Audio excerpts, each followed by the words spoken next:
Odhiambo machielo majaber Ramogi rwakni machiegni mar yudo weche wa manyien ma otenore gi yiero 2022. Ageno ni intiere kare odhiambo ni kendo ikori mar bedo koda chakruok nyaka giko mar weche wa manyien. An kanyakwar Ramogi tich adek ma ageno ni jubed ni bedo gi Trevor Ombija nyakwar guoko chap pesa. Kata kamano ane ma antie kaka giwacho gi dhok masani odiochieng' ma kawuono eloe ber koda chakruok nyaka giko nyakwar Ramogi. Weche wa manyien ma kawuono wang'io weche mopogore ahinya motenore gi yiero ma 2022. Par ni nyaka gie sani nitiere weche ma osebed ka iwacho manyiso ni dipo ka wach mar bura ewi duoko mar yiero ochopedo. Mane momiyo odhiambo ma kawuono nyakwar Ramogi an kod wendo mara kawuono ni iluongo ni Duncan Okach ma bende en okil kamaloka. Obiro konyo e winjo tiend weche ma inyalo ter e do kata koponi otergi do to gin mage ma samoro nyalo miyo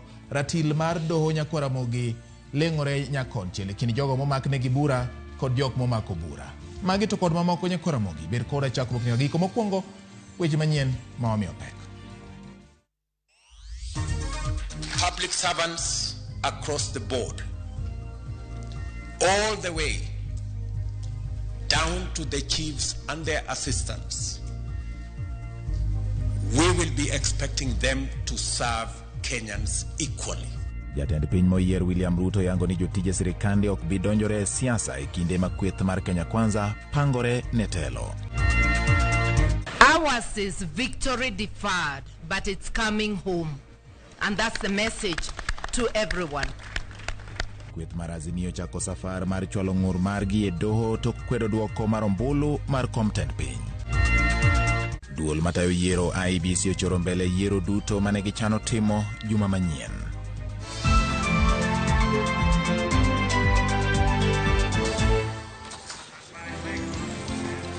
Arwakni machiegni nyakwar Ramogi e thuolo ni duto jaloko marwa iluongo ni Belinda Adhiambo. Nyinga en George Bati. Tudri kodwa ka indiko na namba 3600 mana namba marwa mar ote machuok.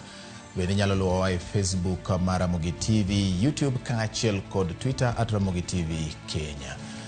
Chakruok nyaka giko nyinga George Bati. Duol mar IEBC ochoro yiero duto adundo mane olandi ni biro tim tarik 23 mar dweni.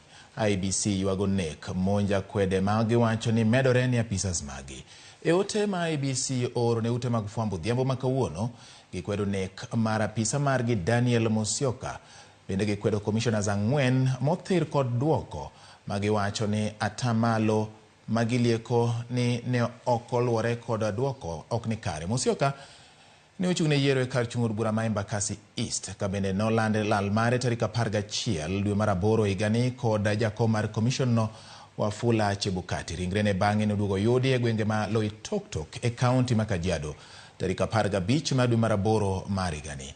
IEBC kwayo nonro mapiyo kendo meko maracheje ma itudo kod nek mar Musyoka. IEBC bende ogolo ote mar kuyo ne anyuola kod osiepe. Ka bende IEBC ogolo ywak ni moko kuom apisas magi iroko kendo imako e yo ma oyaye. Gilero bende ni jakom mar IEBC kod commissioners moko adek mane omonji wuok tich odiochieng' mane gilando e duoko mar ombulu mar komtend piny Kenya. Gidwaro mondo mi acheje manomonjogi mondo maki kendo timnegi nonro ma aruya. IEBC ochoro yiero kendo e yiero madundo mane ochan timo tarik 23 mar dweni ka koro chor nyaka odiochieng' ma pok giyango. Yiero go oting'o kom gavana mar kaunti ma Mombasa, kom gavana e kaunti ma Kakamega, kom mar kar chung'ur bura ma Kitui Rural e kaunti ma Kitui, kom kar chung'ur bura ma Kacheliba e gwenge ma West Pokot, kom mar kar chung'ur bura ma Pokot South e gwenge mag West Pokot, kom mar kar chung'ur bura mar Rongai e kaunti ma Nakuru. Moko bende gin kom MCA ma Nyaki West e gwenge ma Meru, kom mar MCA ma Kwanjenga manitie e kaunti ni ma Nairobi.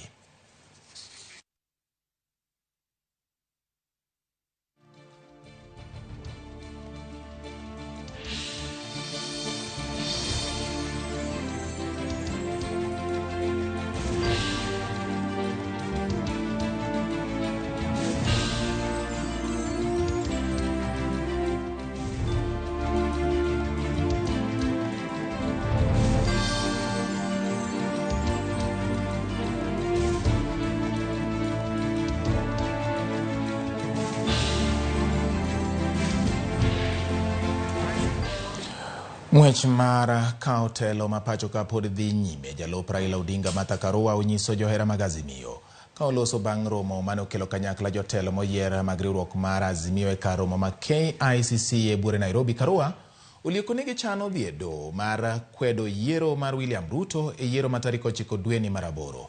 Chris Owino noluwo romono kendo miyowa lipot e yo machalo kama.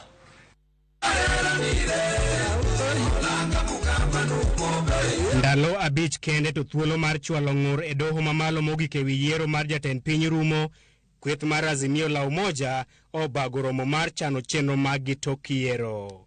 E romo mane obage kar romo maduong' ma KICC e boma ma Nairobi, ogai mar Azimio Raila Odinga, jalupne Martha Karua, jatend duond bura mar Wiper Kalonzo Musyoka kod jakom KANU Gideon Moi ne otelo ne jotelo duto mag Azimio mane oyier e chano odgi bang' yiero maduong' mar tarik 9. Basically, it was a familiarization meeting, and we also talked about a way forward. We've given them a brief as where we are with regard to presidential elections, and they have approved the steps that we decided to take as Azimio coalition. E gino manenore kaka ranyisi machielo ni Azimio chano dhi e doho mamalo mogik mar kwedo loch mar William Ruto kaka jatend piny moyier, jalup Raila Odinga Martha Karua onyono tiende piny ni kweth mar Azimio ema noyudo loch e yiero ma higani kendo singo ni gidhi timo duto manyalore mar wito oko loch mar William Ruto. Ours is victory deferred, but it's coming home. And that's the message to everyone. As we explore avenues, all legal and constitutional avenues, let everybody know victory is coming home. Thank you for supporting us, and we will not let you down. Karua bende oyango ni riwruok mar Azimio ema nigi thoth jo od bura mamalo ka okwayo johera maggi mondo bed gi kwe. Our figures show that we command the National Assembly.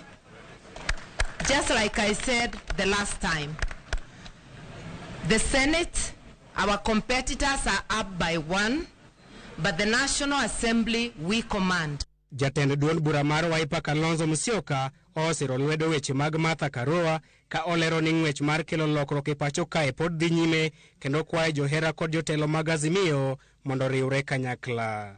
Nchi hii bado ni mapambano ili haki mwishowe ipatikane, so that Kenyans can live happily together with each other as brothers and sisters. So unfortunately this has happened because of what happened at Bomas of Kenya, and therefore that process, the legal process continues, the political process also continues. Azimio nigi nyaka chieng' tich ariyo juma manyien mar chwalo bura mar kwedo loch mar William Ruto kod Rigathi Gachagua e doho mamalo mogik kaluwore kod pen chik ma pacho kae. Mabiro e kinde ma jalup jatend piny William Ruto ne owacho ni oikore mar dhi siro loch mare e doho mamalo poni ochwal bura mar kwedo yiero mare kaka jatend piny moyier.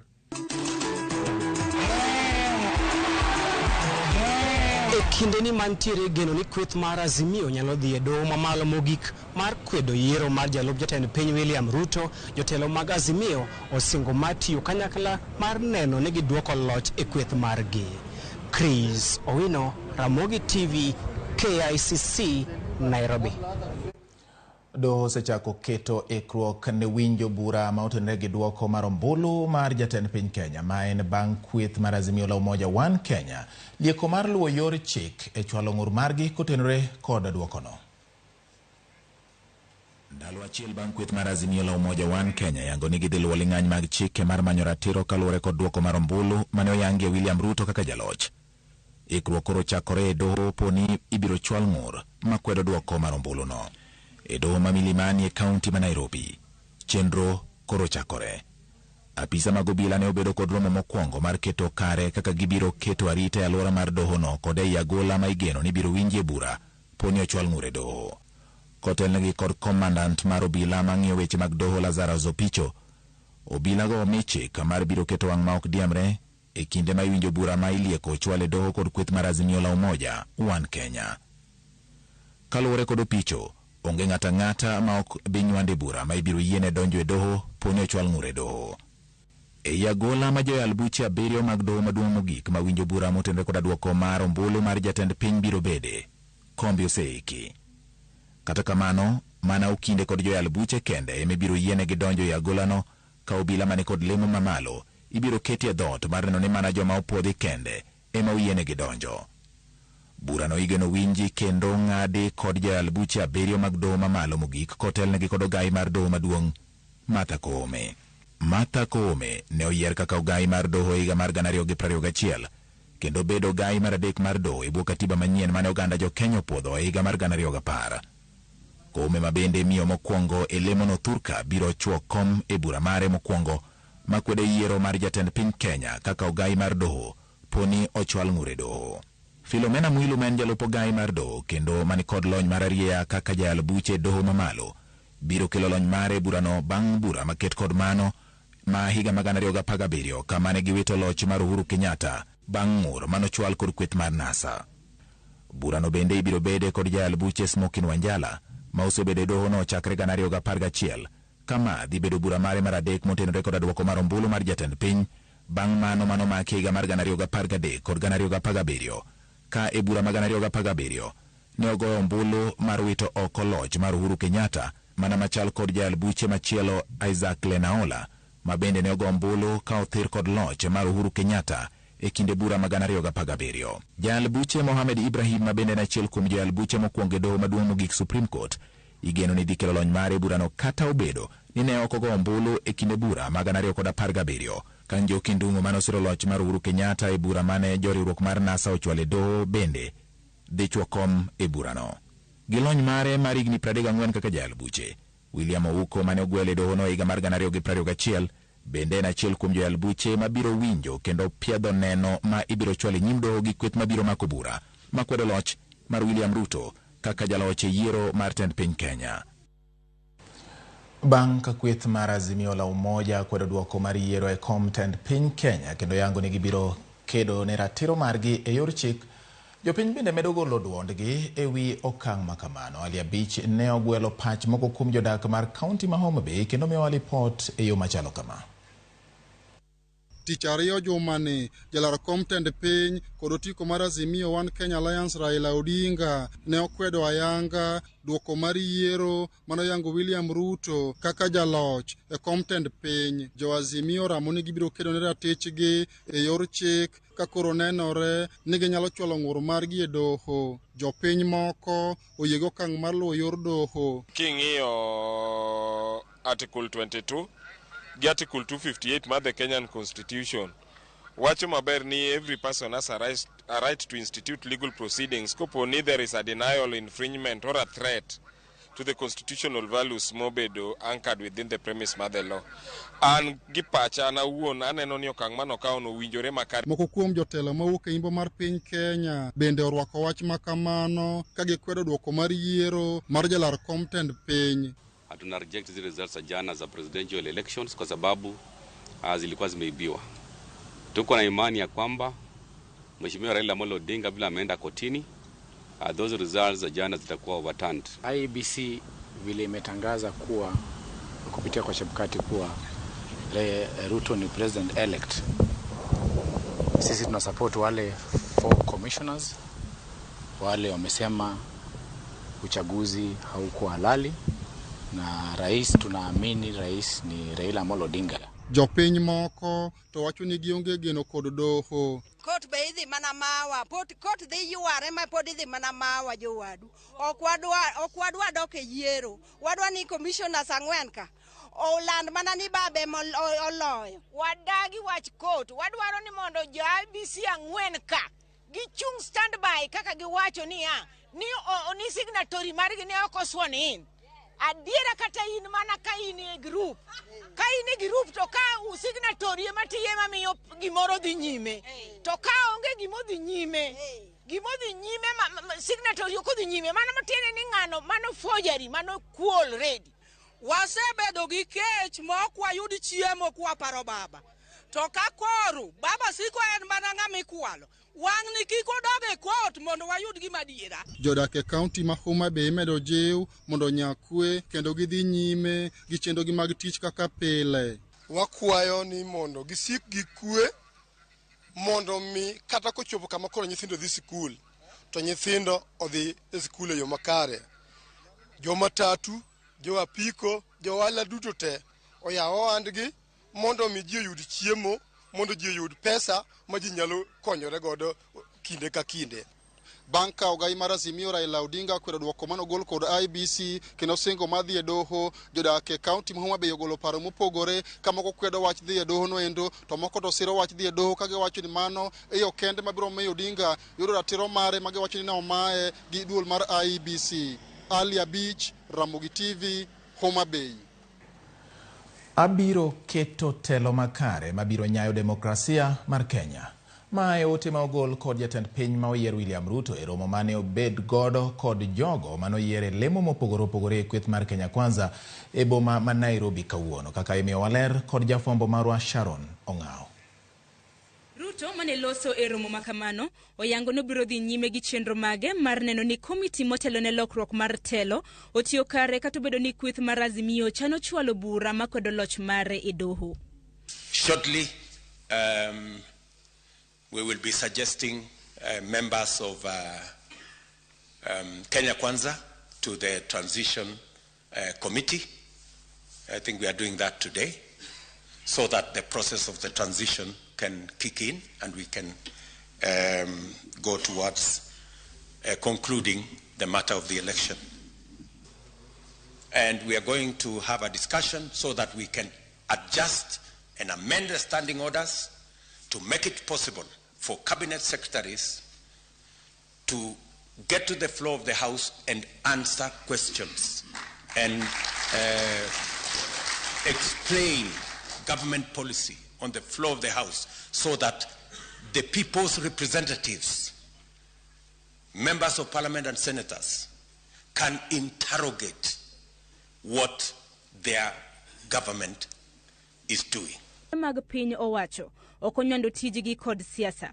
Komedo wacho ni tije e bwo sirikande ibiro tim e yo mahuyanga. Jotend migepe mopogore opogore ibiro bed ka inono tijegi e nyim od bura maduong' ma pacho kae. Public servants across the board, all the way down to the chiefs and their assistants, we will be expecting them to serve Kenyans equally, without favoring people because of their political affiliation. Political business will be carried out by political actors. Political parties must organize themselves and organize their structures to run their politics. I am sorry, members of the political administration, members of the provincial administration, public servants will not be available to carry out political work for any political party. Bende okwayo jochung' manoyier e yiero mahigani mondo oneni ochopo singo mane gichiwo ne jopiny. Opuoyo jopiny bende kuom nyayo kwe tok lendo mag duoko mag yiero maduong'. I want to say that this afternoon to ask all of us as leaders in Kenya to learn from the people of Kenya who have settled on the issues. They now want us to deliver on the commitments that we gave the people of Kenya. And I want to say to this team that we do not have the luxury of time to waste. Ruto ne oloso e kinde romo mokwongo mane obago kod jotelo moyier e bwo riwruok mar Kenya Kwanza e kar jot mare ma Karen.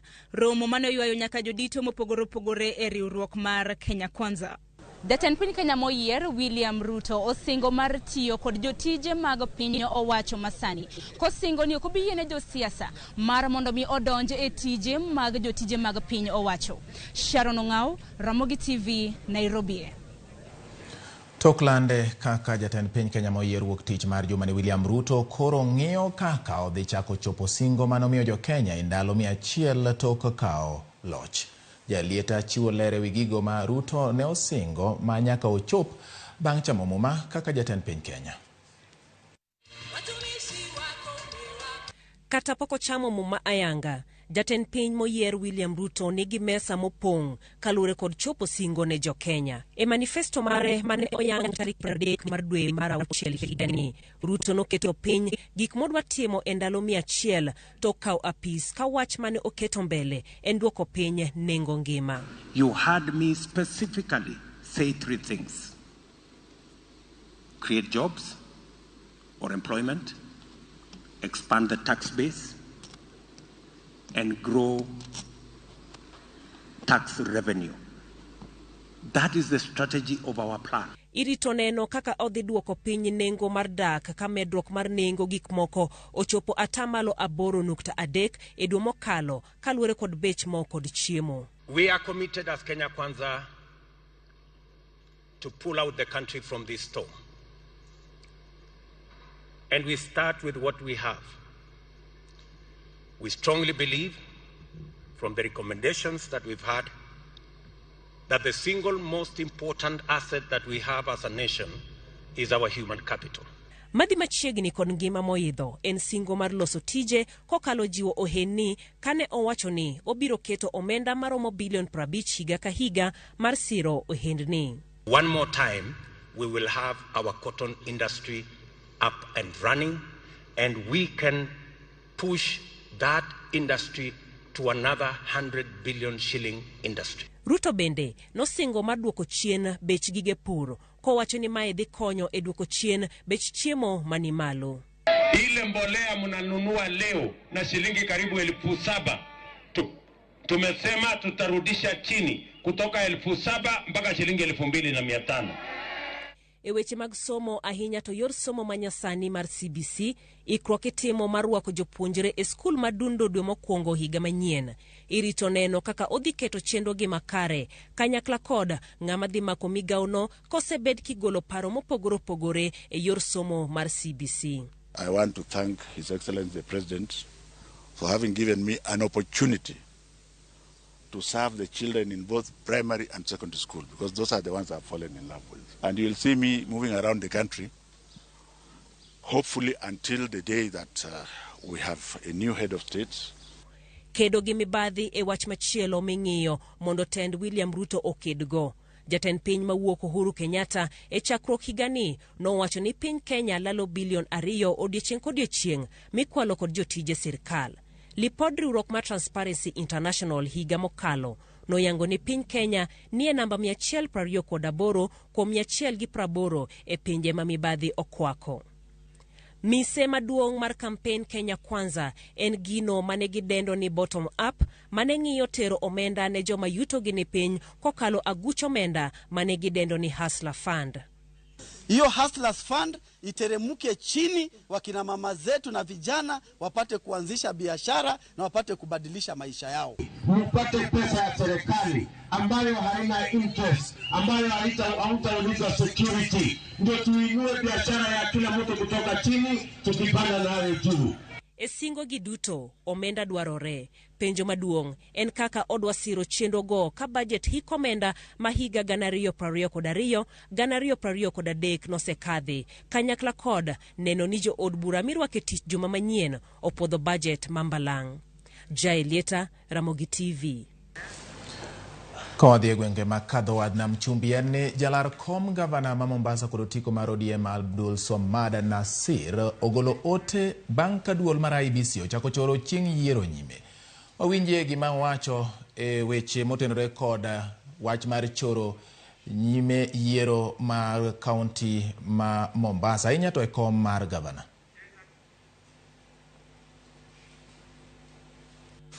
And we're not going to allow an individual to violate and rape the constitution of this country, shred it into pieces. This is utter stupidity. We are going to court. We are going to court.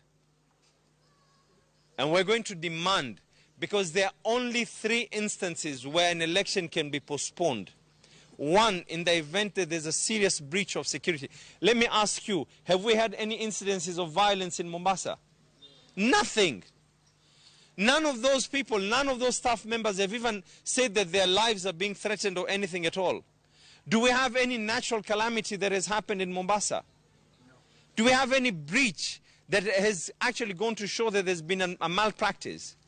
The law is actually very, very clear as well. Sheria iko wazi. Hawezi tu kuinuka na kuamua kwa leo tunapiga kura, kisha ni vipi wenzetu wanajua mapema zaidi ya kwa kura zitakuwa zinabadilishwa.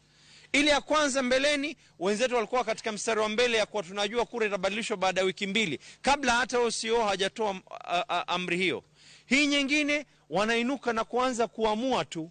No consultation, nothing. Nyinyi mnawachukulia vipi watu wa Mombasa na watu wa Kakamega? Just because we are loyal to Azimio, will not allow it. Haiwezekani. We are going to go to court. We will go to court, and we are going to expect an order that those elections shall be on the stated date. Mutachelewesha lakini hamwezi kuzuia. Chuma munacho, my friend. Chuma munacho. These elections are going to be held on that stipulated date. Mano kanyo duonda jalar kom Governor mar County ma Mombasa Abdul Somad Nasir kaloso bang duol mar IBC choro nyime kendo odiochieng' ma owinjo bed ni time yiero adundo e kom mar Governor ma Mombasa. Wadhi nyime kod weche manyien. Duol mar jotije mag piny owacho oyango ni giikore mar lokruok mar sirikal kendo gibiro tayo chenrogi e yo makare maonge chochni moro amora. Ka oloso kod ute mag fwambo e log tich margi Commission House, jakom mar duolno jambetre Anthony Mushiri olero ni gisechiwo chenro ochiko mag gigo magichano timo madano ni chenro mag piny owacho odhi nyime e yo makare. Chenrogo ochwalne piny owacho mawuok e telo kod mano madonjo e telo. The following are the 9 advisories. Advisory number 1 is on a fit for purpose structure of a new government. Advisory number 2 is on recruitment and selection of principal secretaries. Advisory number 3 is on appointment letters for principal secretaries.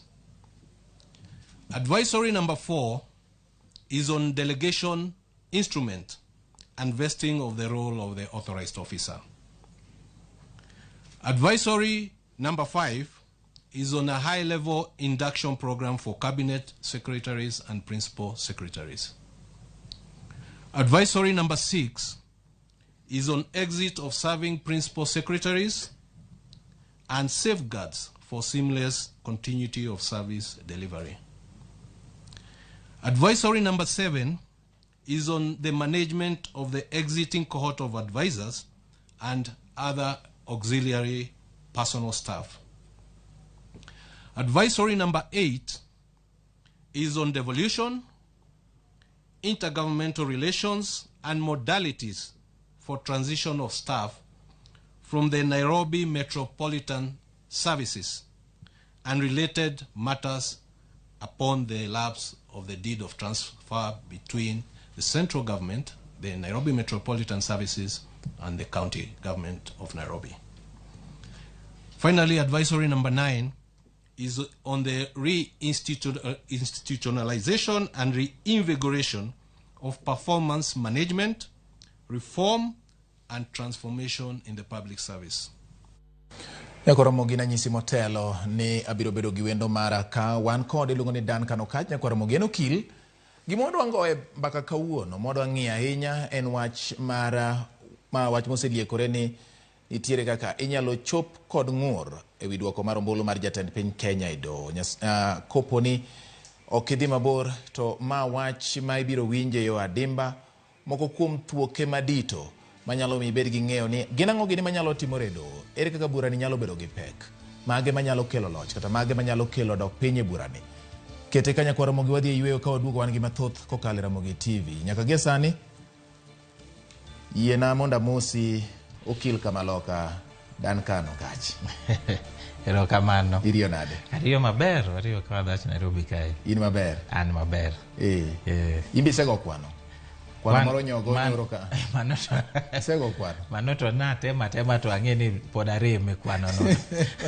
Angwarit doho nyiswa. Erokamano nyako Ramogi mano kil dar kano kach. Owacho ni nyogo kwano. Gima duong' ma ong'e ahinya en wach mar yes my lord my lady. Koro ni wadhi yweyo ka waduogo kete mana ka.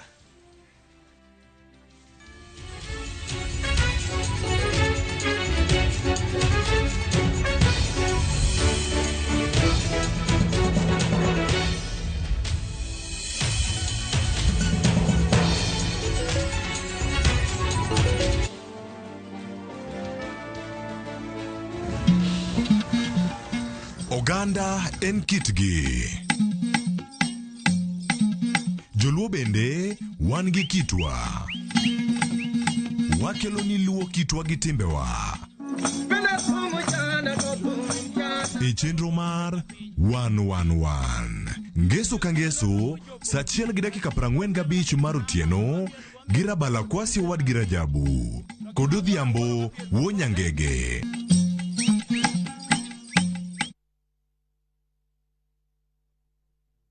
Enjoy View Travel affordable holiday packages. Kenya's #1 travel agent and online booking platform, View Travel offers wide variety of local flights, hotels, transfers, holidays, activities, and so much more. Whether traveling as a family, couples, chama, church groups, friends, or even going for trips to Mombasa, Diani, Malindi or Watamu, Masai Mara, Naivasha, Nakuru, or staycation in Nairobi.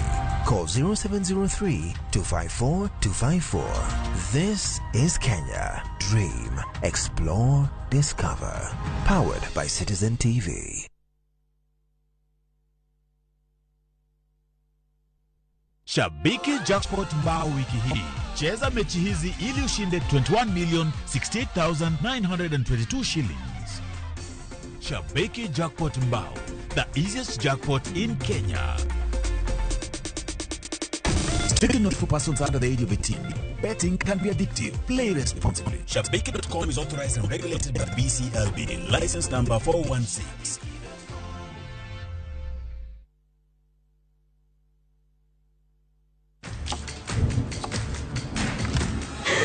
Have doodles taken over your home? Get Bolt and get your home back. Unlike other insecticides made from toxic synthetic pyrethroids, Bolt is made from 100% natural Kenyan pyrethrum, making it gentle on you but deadly on flying and crawling insects. When doodoo strike, stop them dead. Get Bolt insecticide today.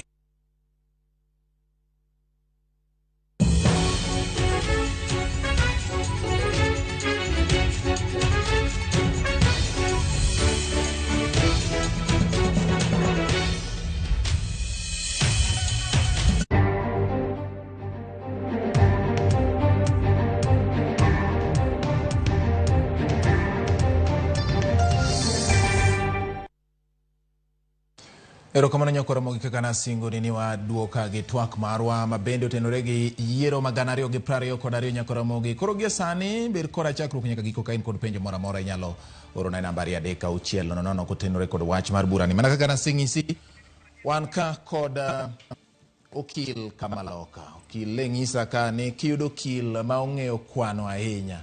Mong'elo gari dhun. To mano bende no okil ne. Mano adwani mondo mi arwakiri machiegni wakili. Erokamano. Bang' rwaki kamano nikech wan gi thuolo matin ahinya odwa yanga ne gik matimore gi sani. Nyaka gi sani en ndalo mar 2. Bang' ka chane Chebukati Orlando William Ruto ka jaloch yiero manotim tarik 9 dwe mar 8.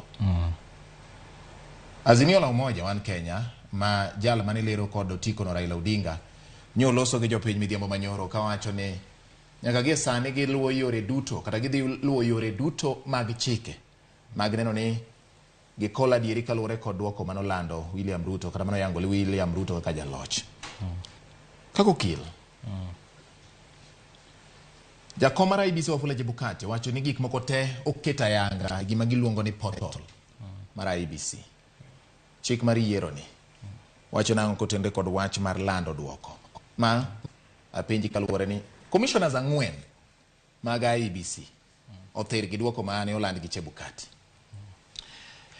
Mano e penj ma awinjo jokanana to be jo Kenya te penjore ni to chik wacho nade kulingana gi gik makoro Chebukati wacho kae to commissioners ang'wen ka be nyiso wa on the other side. To kirango chik kaka nitie sani, chik nyiso wa ni wach ombulu kwan motim e polling station kama ng'ato noluto ombulu ne cha bang'e ji nokwano ombulu go. Bang' mano onge kaka ng'ato nyalo loko kwan ma oyud e polling station. Koro iyudo ni polling stations te nigi duoko mekgi ema giketo e form ma iwinjo ka ji wacho ni form 34A. Koro onge ng'ama nyalo loko mano unless ka gini oter e doho. Koro kwan mano kete portal ka, tij mar IBC kaka commission en ni giriwo kwan ma oket e portals ka, mano 34A. Koro yudo ni kwan mokete constituency, returning officer go kwan e 34As go te, oriwo gi te to ojaso form milongo ni 34B.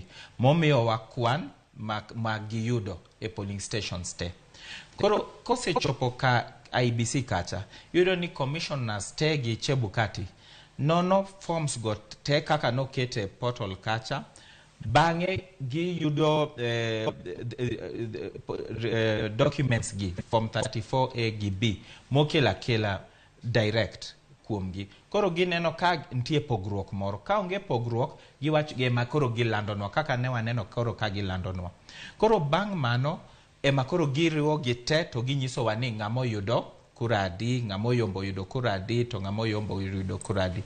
Koro problem ma bedo kanyo en ni Chebukati bang'e ntie sama ka nodong' mana ndalo 2 kanyo nonyiso wa ni koro loko kaka gigi ne timore. Giwacho ni gidwa tero gigi piyo piyo, ma koro kaka ne giwacho ni ginono gigi to ilando achiel kachiel, oloko mano. Koro commissioners gi wacho ni sama Chebukati ne olando ni William Ruto oyombo kosoloyo Raila gi jomoko go, ne ntie constituencies moko mapok ne gilando, aparo ni 34 kamano ma ne pok gilando. Koro constituencies gi kirango voters mantie kacha gi ombulu manogo, ji wacho ni kiriwogi inyalo yudo ni nyalo loko duoko ma Chebukati nomiyowa. Emomiyo aparo ni commissioners ang'wen gi wacho ni ang'o mane rikni mane Chebukati nigo, donge nonego rita nikech pod ne gidong' gi ndalo moro achiel. To ento no rikni ni nyaka no land gini wuok tich mano Monday. Koro bang' ma koro ji penjore ni araka mane go, nikech kaka iluwo chik kako wacho nyaka ginon nini duoko gi te. Bang' mano ka giseneno ni onge shida mora mora, ema koro nego land ni koro ji oyudo ombulu adi, to ng'amo yombo gi ombulu adi. All right. Nitiere wach ma bende commissioners gi nolieko ni kata obiro ni ne gigoyo kwano kendo giketo gik moko te e gima iluongo ni portal kaka iwachono, to kwan duto moriw mar jachung' ka jachung' ne ok oket ne oganda kaka osebed kinyiso ga ni ng'ane yudo ombulu ma kama komede mar kar chung'ur bura kamano nyaka seche ma kwano rumo te, ni mane ok otim. Ma bende chik dwaro ni mondo nyis oganda koso en mane kosekete portal kaka nowuok e kar chung'ur bura kar go ombulu kaka obedo. Mar ariyo en ni iwacho ni kaka kwan owuok e kar go ombulu miluongo ni polling station, onge ng'amo yiene loko mak mana do. Dipo ni kado ofwenyo ni nitiere kwan moro manomindni kata manogajore matin e kar go ombulu, ginyalo loko masa moro giwacho ni nitiere both mane otim gi IBC mane girem ma ok giloko mano. Kuom ranyisi seche mane itimo kweno Bomas of Kenya, jofwambo nofwenyo ni nitiere achiel kuom kuonde chung'ur bura mano Kiambu mane wacho ni nitiere kwan moro mar ombulu mar 10,000 mane yore ok ler ahinya. Pono ni doodhio yango ni kwan ni nogajore. Ma dhi kelo wach mar bura minyalo make do gi jakenya mora mora kama nade? Gima ji nyaka ng'e en ni kirango katibawa onyiswa ni IBC kaka bro tiyo tije, to mano oriwo nyaka chairman. kaka IBC bro tiyo tije nyako tije e yo maler, e yo gitiyo tijgi e yo ma ayanga, onge koro gimipando. Makochopo kama koro ntie gik moko ma ok ket ne jo Kenya mondo gine. Mano nyiso ni gidhi kinyume mag gima chik dwaro. Nikech kata kaka gigo kwandgi onego bed ni ginyiso jo Kenya ni ariyo mae, ariyo moroni, to ariyo moroni ema yudo mae. Koro kaka na winjo commissioners ang'wen kaka wacho ni ntie kaka Chebukati kende emane tiyo gi jo back office, mano jo secretariat emane go kwan, to commissioners moko gi to ok nyis. To mano e gima be notimre ne jo Kenya, nikech ntie sama ne gichako keto gigo direct kaka gigo kwan, to bang'e ne gigolo. To commissioners ginyiso ni Chebukati emane onyiso jogo ni gigol wach go kwan no, to be ginyis ji. Koro mano nyiso ni mano dhi kinyume gi chik ma oket ne kaka IBC onego ti. Nikech gimora mora ma IBC timo, onego bed ni gitimo gino ayanga, gitimo gino e yo ma ji te neno, ma onge gima koro ng'ato wacho ni itimo chien kucha, koso gimo ng'ato wacho ni itimo gotieno ka ji ok ne. Koro an gigeno ni ka magi gik ma gidhi tero ng'ur ma gidhi tero e doho maduong', ang'e ni mano to nyalo kata loko, nikech doho nigi power ma ginyalo wacho ni kaka IBC, kaka Chebukati nolando ni, mano nolando gima ok ber, to ginyalo loko. To ka giloko, ginyalo loko, to ntie yore moko adek ma ginyalo miyowa. Nikech to ok mana mai kende, ntie ng'ur mang'eny ma ginyalo tero, but ka gi-convince jogi ma giyie kodgi, ginyalo timo, the first thing ma ginyalo timo, ginyalo go kwandgi. Ma ka giyudo doho nyalo go kwandgi. Nyalo go kwandgi. Ma ka giyudo ni onge ng'ama nochopo 50%. Yes. Plus one. Kaka mano e gima nawinjo commissioners ka wacho ni onge ng'ama noyudo nus mar joma nogo kura. Ka giyudo mano gibro kao ng'ama okuongo in terms of kaka gigo kwandgi, gi ng'ama noluwe no, then giduoko wa mondo wago ombulu kendo. Mano gibro nyiso wa ni nyaka wago ombulu within 60 days. Bang Supreme Court kose ng'ado bura. Ka ok mano, ka gigo kwan ma giyudo ni Raila Odinga maybe no yombo, to be okadho 50+1, ginyalo declare ni Raila Odinga ema non yombo in terms of election ma watimo no. Manyiso ni doho nigi teko mar goyo kwano kopo ne giyudo ni ng'at mani mbele cha, kata ng'at mani ni mbele manolandi gi duol mar IBC ok ne en adier ni ne en mbele, ng'at mane ni chien ni ne ni mbele ne, moyudo moingo nus mar ombulu duto mane ogo. Doho nigi teko mar lando ng'ano kaka jaloch. Nigi teko mar lando ng'ano, to nigi ka giselando ng'ano, mano e gima koro bro dhi mbele, nikech onge do moro mantie malo moingo do mamalo ma wan go ma waluongo ni Supreme Court. To ka ok mano, ka giyudo ni mano to nyalo timore atima ka ng'ur ma gidhi tero kacha en wach go kwan, ni jogi no go kwan marach. To ka gin gi ng'ur moko ma wacho ni ntie kata shida moko ni spoils vote, ntie moko manoko kwan, ka ntie gik kaka mano timore Kiambu, ni ntie kaka no medne ng'ato kura koso no mang nyawadgi kura kae, mano to koro gima ginyalo rango, koso ka onyiswa ni Chebukati kaka nolando gini ne onge transparency, mochopo kama koro kata doho ok nyal wacho ni ng'ani emano yombo nyawadgi, koso ng'ani emano yombo. Kochopo kanyo doho bro nyiso watim gima ne ginyiso wa 2017, ni wadoka koro wachaka afresh, majite mano obedo e ballot, koro bro beda e ballot te, ji ang'wen go te, to koro ibro duoko mondo wago ombulu kendo. To mano bro timore within 60 days kendo. Koro doho mamalo ni nigi powers mang'eny kabisa, maginyalo kulingana gi chik ma wan go sani. Momiyo inyiso ji ni girita nikech doho mamalo ni nigi powers mang'eny, ma gimora mora ma nodhi marach, ka ng'ato otero ng'urne kanyo to otero gi evidence maber, to doho nyalo winje to nyalo loko. To ko itera ng'ur moko ma ionge kata gi evidence, ionge idhi mana kacha, to doho mamalo no be nyalo riembi kanyo. Bro wacho ni onge gima ibiro go ka ibira kiyuak, to onge evidence mora mibiro go. Nikech kaka sani ka ng'ato wacho ni ati Chebukati noko nego land gini kende, Mano kende ok nyal convince doho mamalo. Nikech nyaki wach ni Chebukati noko nego land gini. But ka do bedo ni Chebukati riure gi commissioners ang'wen moko gi ariyo mane ni kode, no nego land gini nikech an gi kwanda. Nikech onego bed ni ngat mora mak compete a presidential elections in gi agents meki a polling stations te. Nikech court do no senyiso ani results mawuok polling stations mano results manyako land makantie shida doe manyalo loko. Koro ki in gi agents e polling stations te ingeni nyalo rango the forms mantie gi IBC 34A to I compare gi forms mantie gi agents ni minyalo convince do ni ne kae ne gi kwala. Koro ki riwo moko gite ibro yudo ni by the way do nyalo wacho ni jogi ntie kaka ne gi kwalo ng'ato. But ki onge gi forms go onge kaka inyalo dhi do to inyalo convince gi. Koro mago e gik ma paro ni jo Azimio ma wacho ni dwa tero case koso ng'ur gi e doho maduong' nyaka gi ket mago directly yuak magi dwa tero Supreme Court. Alright, wang'iye chike ma oloso commission mar yiero kata duol mar yiero e pacho ka IEBC. Dipo ni nitiere kaka en gi nyao moro kata nitiere yomyo moro ma chik ni godo nikech okaw teko mi jakom mar IEBC kende ka commissioners mamoko to chalo mana jok ma tero ng'ato wuoth, chalo ng'ama tero ng'ato nyombo ma in kopo ni dhogi ok ochwaki ti ok inyal wuok gi nyako e gweng'no. In ng'at ma ina kanyo. Iparo ni chik ni endi dipo ni nitie yo mombek godo. Aparo ni joma somo chik ni ema ok some maber. Nikech kirango chik ni onyiswa mana ni wach lando ng'amo yombo. Mano e tij momi chairman mar IEBC. Wach landa ok ni atiene makoro tiyo tije gite.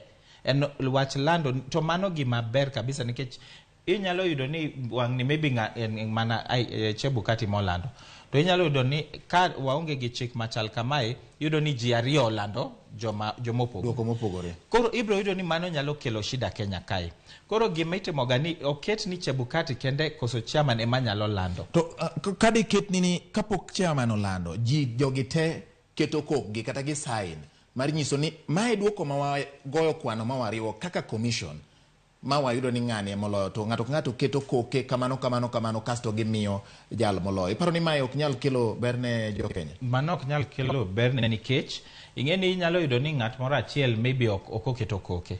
To kotimre kamano ibro yudo ni mano onge kaka inyalo land ng'ato to mano nyalo kelo shida Kenya kae nikech chik wacho ni nyaka land ng'ato within ndalo 7 kende bang' go elections. Koro ka ng'ato koketo koke nyalo kelo koko. Koro kirango chik mantie wacho ni ka okiyie gi gima Chebukati koso chairman olando nikech Chebukati to dhi tieko term ne kochopo Januari higa mabiro ni. To chairman mora kolando gimoro to iparo ni nitie makosa motimo. In gi right mar tero gini koro koso ng'urni no koso yuak ma in gono itore doho maduong' to mano nyalo loko. To gima nyaki ing'e ni kirango chik ma an go sani owacho ni before chairman oland gini nyaka commission or non forms te koso duoko te mowuok e polling station. To mano kawa wacho mano ok ni Chebukati kende, mano secretariat kotel negi gi commissioners te. To kanyo e kama iwinjo commissioners ka wacho ni nitie makosa motimore nikech wane mano nego wanon wate. To kata kok wawinjore gimoro majority. Alright. Ema koro nego bed ni wacho ni wan ji ang'wen to un ji adek koro wadhi gi mar ji ang'wen. Chala kaka Supreme Court. Supreme Court wan gi Martha Koome. Martha Koome en president mar Supreme Court. Yes. Do mamalo. Koro kochopo kanyo ok inyal wacho ni Martha Koome ema nyalo lando gimoro amora koso nyalo ng'ado bura ka kodwaro. Apana. Nyaka en wane kaki kwano judges moko gi. Yes. Gi rule by majority. Koro kiyudo ni kata inyalo yudo ni judges adek o disagree gi judges ang'wen. Gima judges ang'wen gi bro wacho mano ema koro ang'wa kaka duoko mano emitiyogo. Koro kochopo kata IEBC. Yes. Makosa ma Chebukati timo kae en ni kata ko en gi powers mek lando onego wacha ni nitie shida nikech commissioners ang'wen noko winjore koda but ok ni ituono gi nafas mar nono gigi nikech giwacho ni wanto Chebukati no tiyo tij nono gigi kende nok wabedo involved. To mane makosa mantie. All right. Nyako Ramogi, mano kil kamaloka dan kano kach. Winjo kako fuono wach na Nyako Ramogi ugolo waka IBC mokelo waido. Kaka do ngado buche. Kaka IBC winjo bene timo tije. Gigi chik ma oyiene IBC tiyo kaka winjo bene nigi tiyo mar kelo duoko ne oganda jo Kenya. Wadani mondo wawegi kanyo erokamano wakili dan kano kach kuom biro e Ramogi TV ka. Kendo pod wageno ni pod wabiro medo lo wach ni kinde ka kinde ka wagweli yie mondo michopi mondo med fuono na Nyako Ramogi jwang gik matimore do. Abro chopo erokamano. Erokamano Nyako Ramogi odani mondo wadhi ywe adundo mana kaka nasing'isi ni pod wan gi mathoth ahinya kik idhi mabor kete mana ka nikech ka e odwa.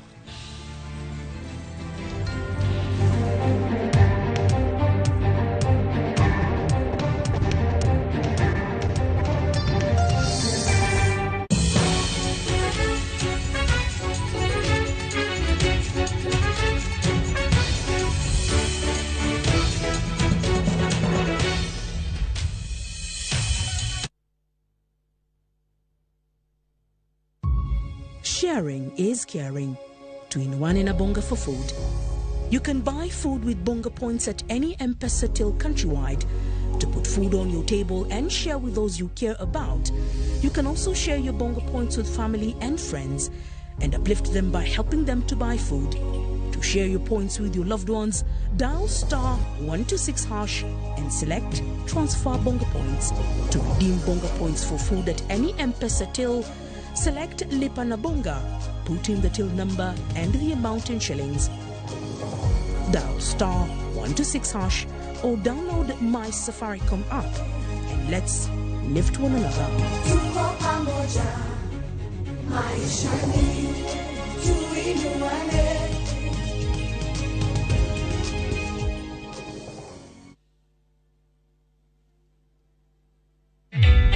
Introducing a new way to earn cash every time you buy airtime. Simply dial *487*2#. Buy airtime, pay for electricity or water bills for you or someone else, and get paid papo hapo.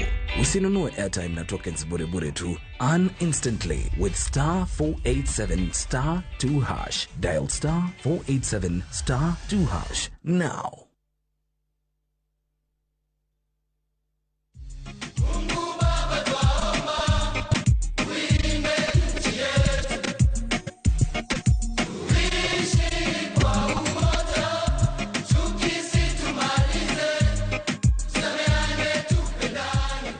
Bwana Yesu asifiwe sana. Kwa majina najulikana kama Rafton Mr. Iggy, na kama ungependa wimbo wangu Mungu Baba iwe, sikiza tune yako ni rahisi.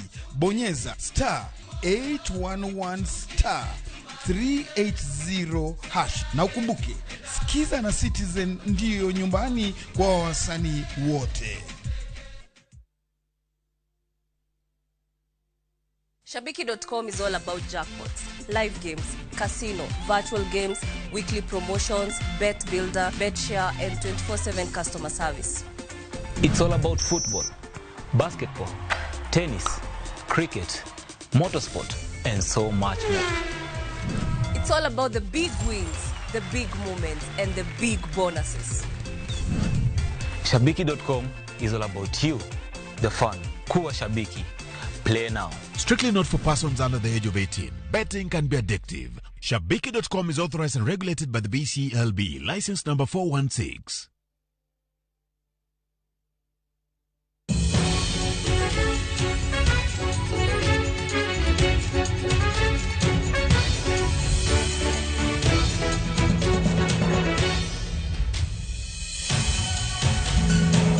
Machiegni kendo Nyako Ramogi jwang wadhi nyime gi weche manyien.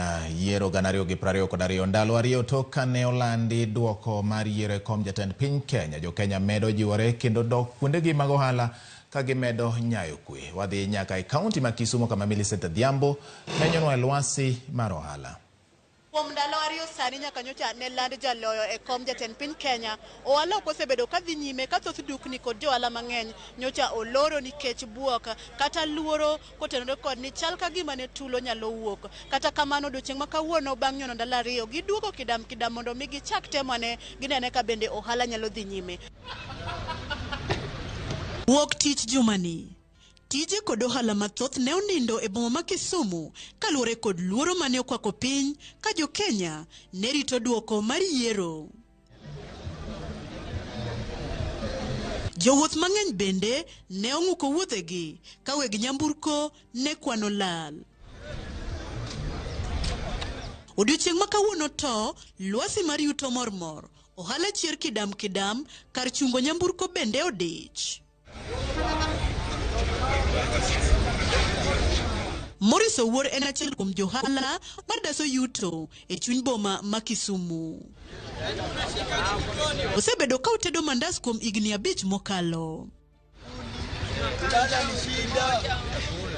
Opuoyo kwe ma osebetie ka opako oganda kuom rucho tipo mag tulo ma jamuoch e boma ni tok yiero maduong'.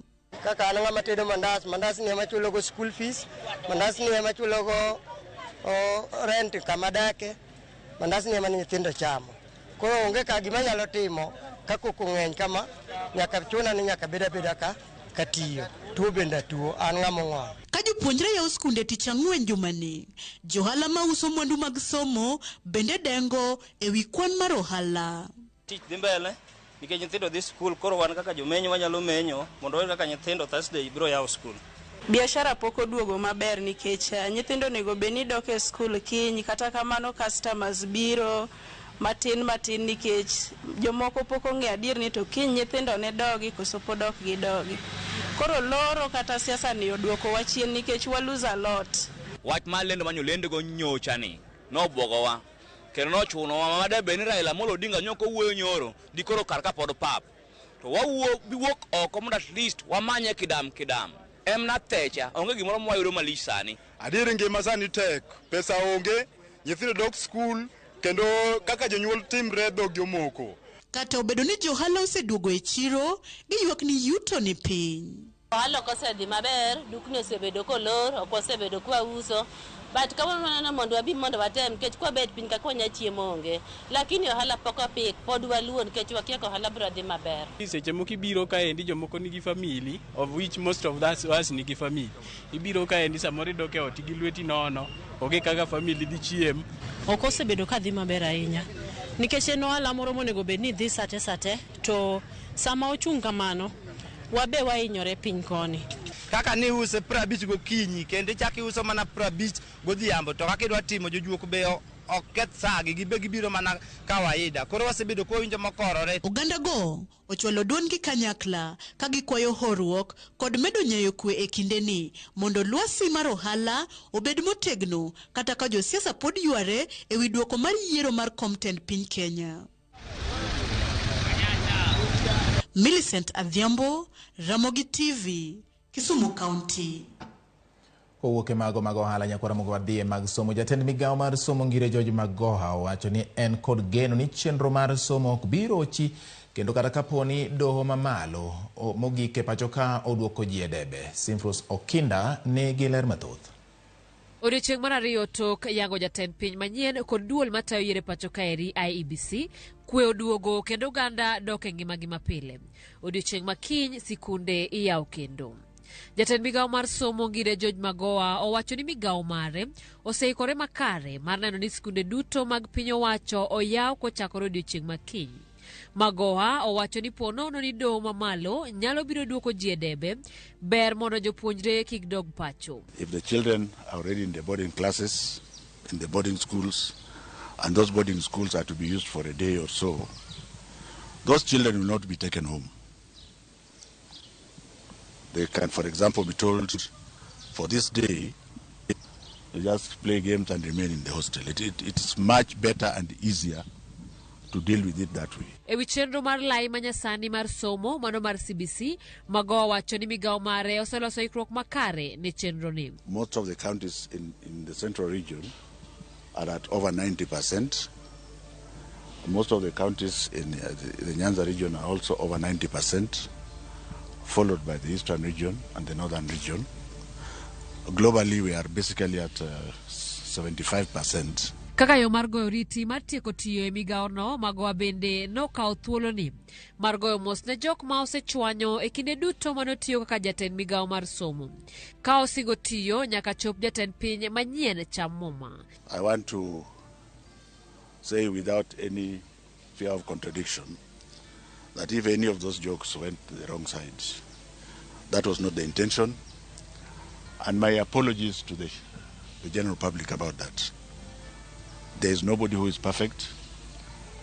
I believe that in order for me to have been given the opportunity to serve in this capacity, it was purely by the grace of God. Skunde nolor tarik 2 dwe mar 8 higani ne ikruok ne yiero maduong' mane otimore tarik 9 dwe mar 8 higani. Simfros Okinda, Ramogi TV. Jopuonj wacho ni giseketo ikruok makare ma otelo ne yepo mag sikunde sama moko kuom jonyuol to pod nitiere kod ywak. Juma ni oloso kod moko kuom jokanyo mag somo ka odong' mana seche machuok kende to jopuonjre dok e sikunde to kiero.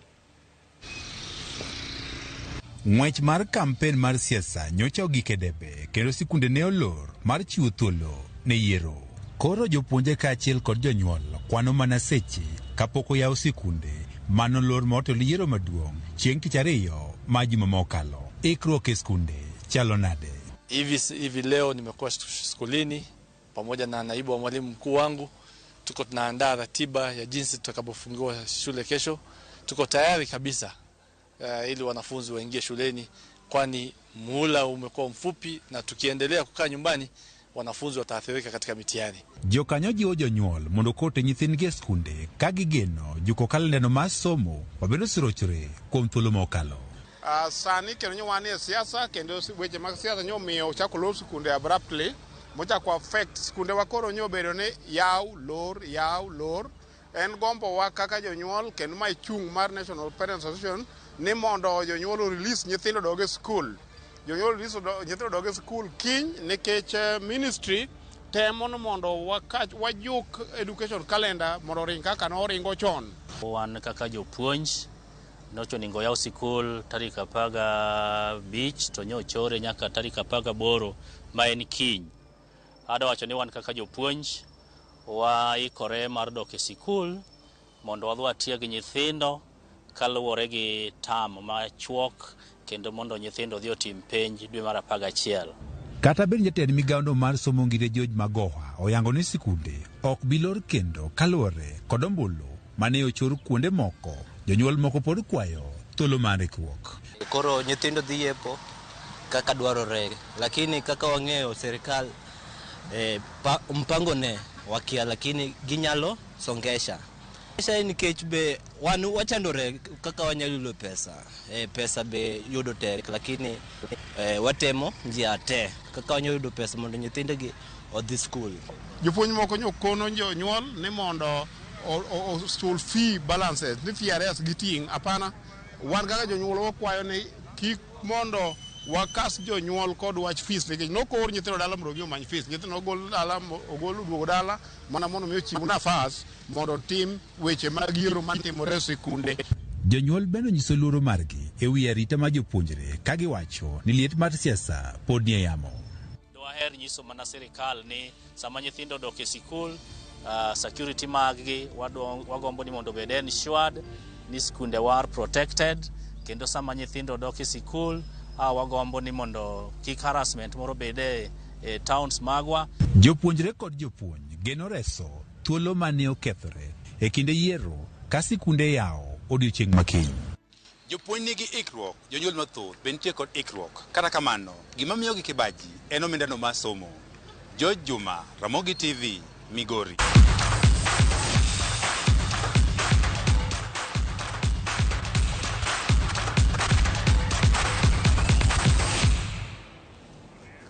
Nakoromo gimachiegni koro wadonjo weche mag tuke odhiambo ni tuke mag laro kombe mar piny mangima korka jok mamine manie bwo higni 17 pod wach ne oliero e list bang' riwruok mar FIFA keto kum ne India mane owinjo bed ni bedo weg pacho. Tukego ochan